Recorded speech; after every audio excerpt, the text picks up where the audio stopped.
Good day, teacher and students. I am Victoria Salimbago Jr., and I'm going to report the Chapter 4, Lesson 4, Kant's Deontological Ethics, the Duty Framework. Kant's Deontological Ethics. Kant's ethics is now referred to as deontological. The term deontological has its root from the Greek deon, which means duty. Hence, deontological ethics focuses on duty, obligation, and rights instead of consequences or ends. An act that proceeds from the will which wills it because it can be the will of all is a right action. Willing and doing the will of all is a duty, regardless of the consequence. The following deontological ethics in philosophy, ethical theories that place a special emphasis on the relationship between duty and the morality of human action.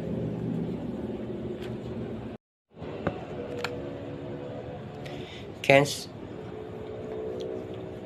Kant's famous formula for discovering our ethical duty is known as the categorical imperative. The most basic form of the imperative is an act only according to that maxim by which you can at the same time it will that it should become universal law. In lay terms, this simply means that if you do an action, then everyone else should also be able to do it.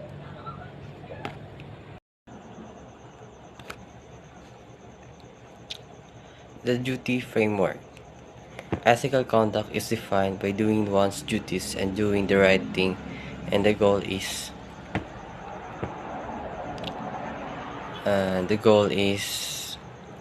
performing the correct action.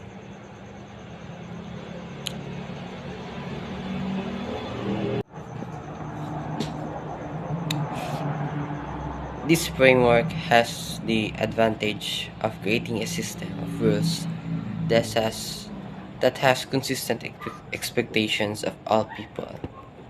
If an action is ethically correct or a duty is required, it would apply to every person in a given situation.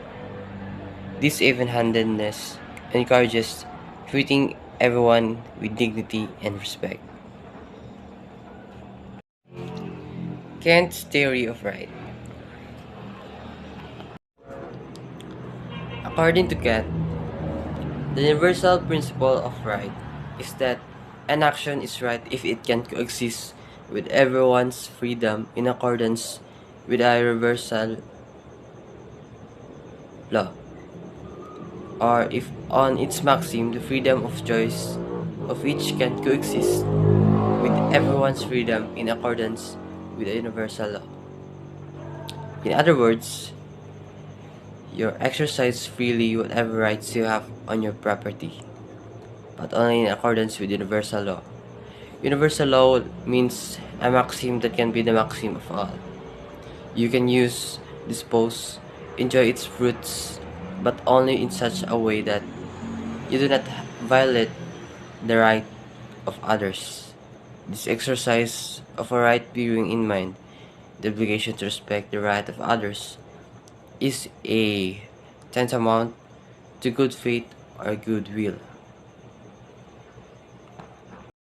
RENDOQUE, the second discussant of Lesson 4, Kant's Deontological Ethics, the Duty Framework. Legally and morally right. What is legal must be at the same time moral. An action is legally right if it is at the same time in accordance with universal law, that is, in accordance with the categorical imperative. It appears that in Kant, what is legal must be at the same time moral. An action is legally right if it is at the same time in accordance with universal law, that is, in accordance with categorical imperative. In another context, what is legal is not necessarily moral. For instance, What is legal is limited to compliance with law, be it laws for a state or country. But being moral may not be just following the law, but doing more than what the law requires, like responding to the need of another.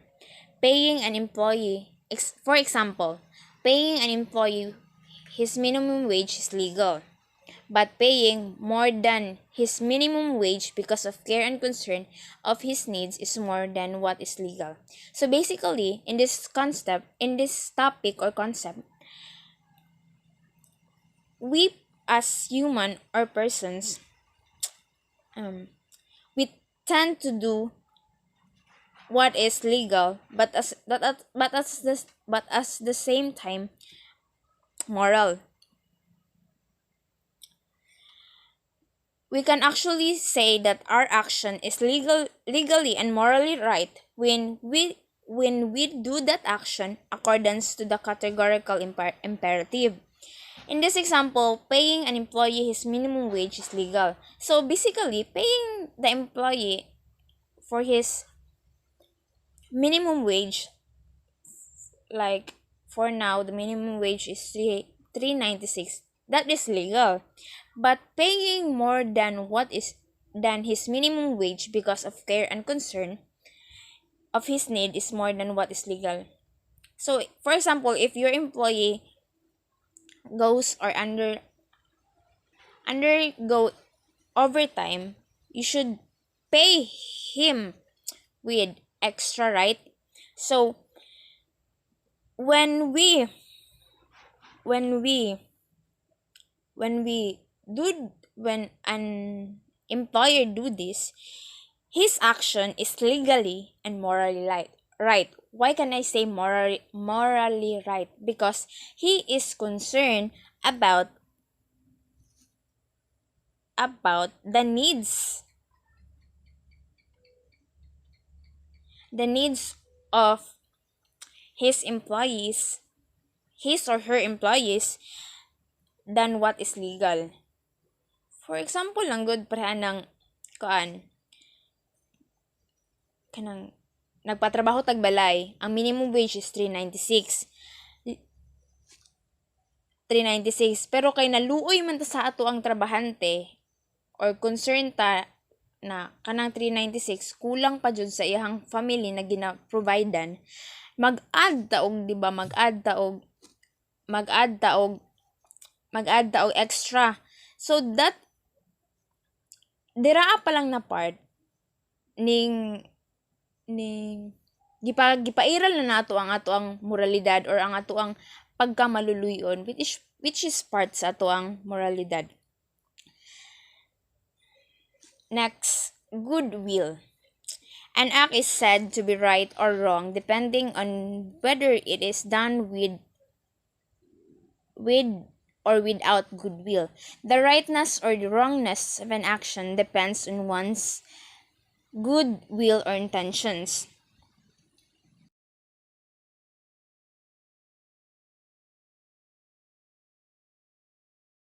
So in this topic, goodwill, we cannot always say that our act is with goodwill or not, diba? The perfect example for this is dili tanan gibuhat nato tama or according to tama siya para sa batas, pero tama siya in a way na mali atong gibuhat. Pareha ni Robin Hood. Nagapangawat siya para itabang sa uban. So ang iyang gibuhat na nagapangawat, di ba, mali. Pero ang iyang intention is for good. So dili tanang bad action for goodwill.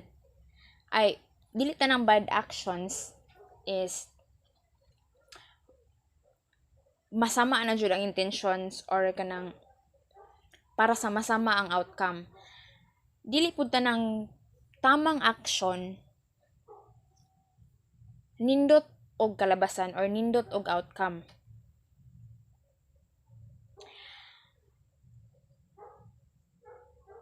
The rightness or wrongness of an action depends on one's good will or intention. So tama, di ba? Ang tama ang mali sa atong buhaton na action magdepende jud na sa ato ang intensyon. Akong gibuhat na action is kanang nagkudigs ko sa exam. For example lang, nagkudigs ko sa exam. Mali akong gikuan. Mali ang ako ang dili na to nang kuan kay wala siya kuan. Wala siya intention jud kay for your own sake lang man na. For example, nag-coach ko or nag oral recitation ta tapos nag-coach ko sa ato ang classmate. Bad ako ang action or mali akong action kaya syempre di siya maka-learn.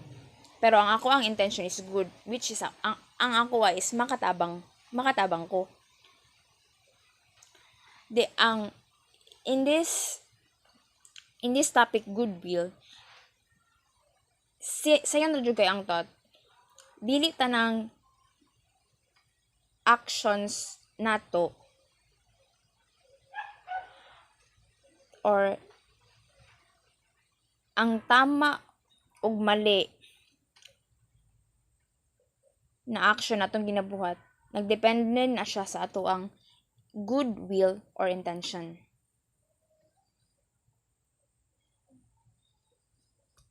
Goodwill or intention.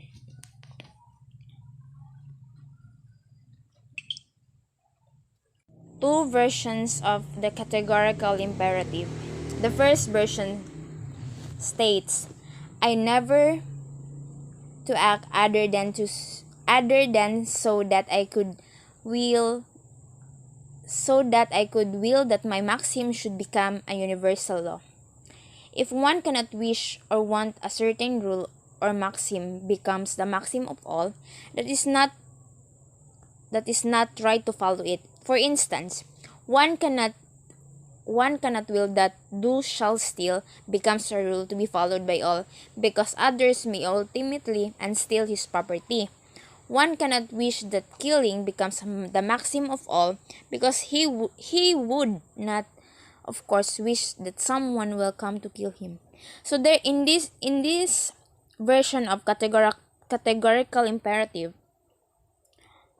tanang gusto natong mahimong or tanan natong gustong mahimong law of our or fundamental of our or fundamental moral rule of everyone or of life is pwede i-apply sa tanan. Lisod sad kung tahay moingon tag pwede mangawat. So, nay necessary na mangawat na lang tanan. Pwede mo patay.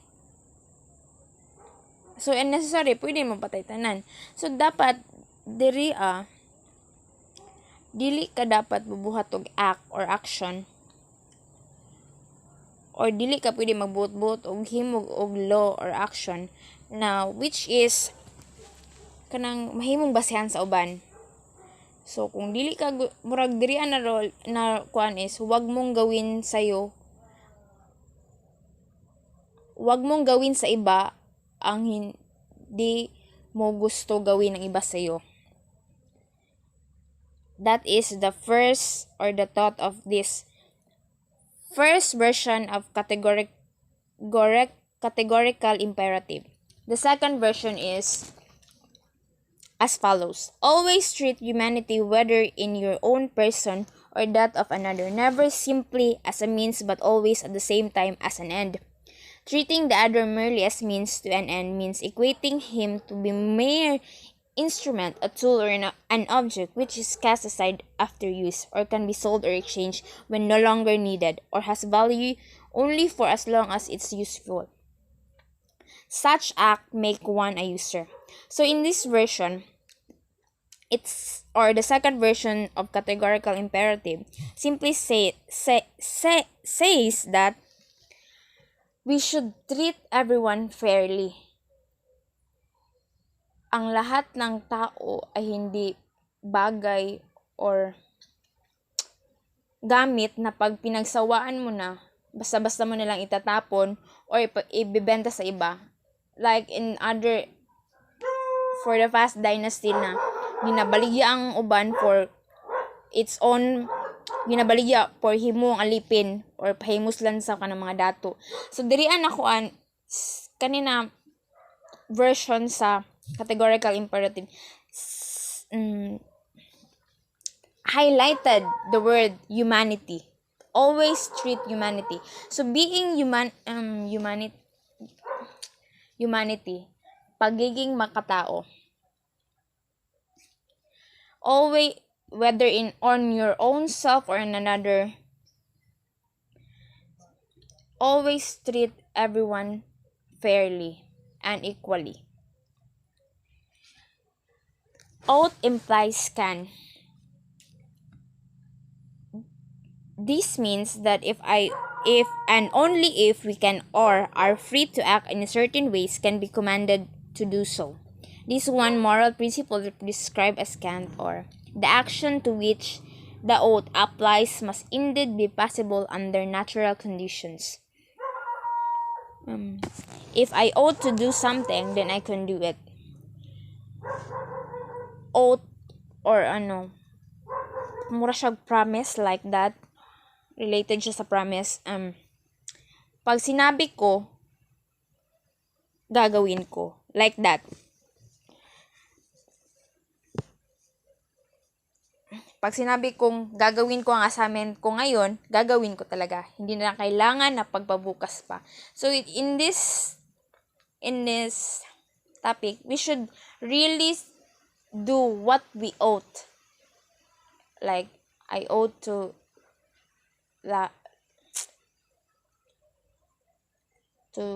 love my country, to be a patriotic one,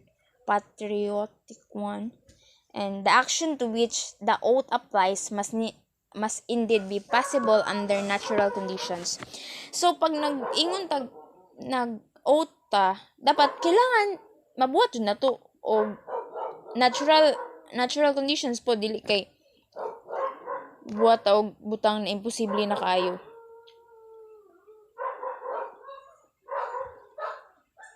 Di mabuhat og butang na dili na jud nato kaya or di na kuan nang mga butang na atik ra kaayo. So if mag-oath ta, dapat kaya jud nato baton. Kaya nato siya panindigan ug kaya nato siya panindigan. Kaya nato siya buhaton ng tama ug sa tamang pamaagi. For if the moral law commands that we must ought to be better human beings now, it inescapably follows that we must be capable of being better human beings. So if we ought to be better, we should be better.